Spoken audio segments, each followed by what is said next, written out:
Harvey Milk did not say organize, organize, organize. He said come out, come out, come out.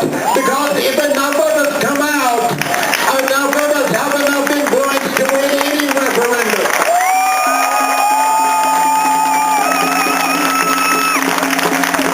People will not vote against people they know.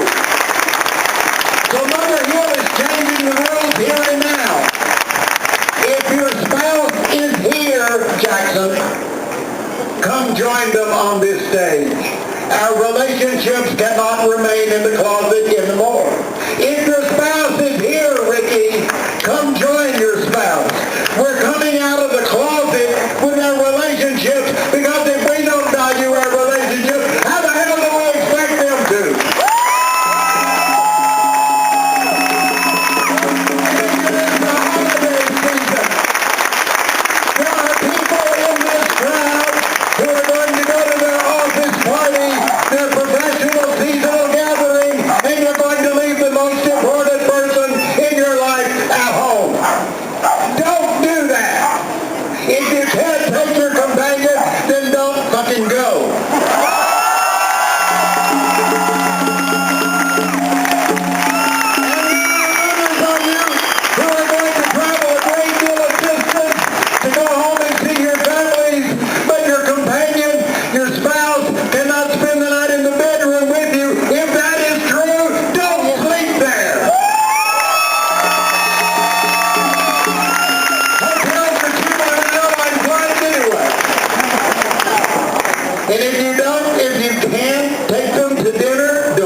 We struggled in the early days.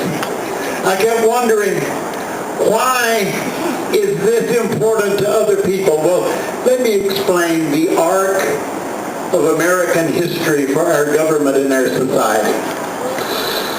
In 1776, a group of old white men got together and they wrote that all men are created equal and they're endowed by their Creator with certain inalienable rights, that among these are life, liberty, and the pursuit of.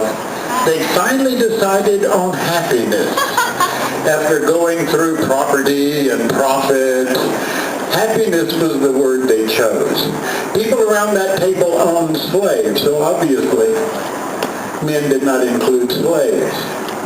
And the real mother of this nation, Abigail Adams, talked to her husband when he came home between those sessions, and she said, "Don't forget the ladies," which he promptly did. But the arc of American history, from slavery to freedom to equal rights in just this month, access to power for black people in this society. The arc of American history is to freedom and liberty, expanding to more and more people until everybody comes up.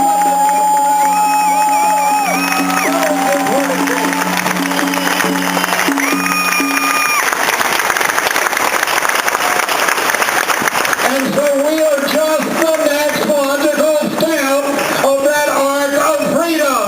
And that brings us here today, and we have a message to the world. Why stop the future evolution and the arc of this country and this society? We're the next ones left out, entitled to the freedoms that the others have already achieved.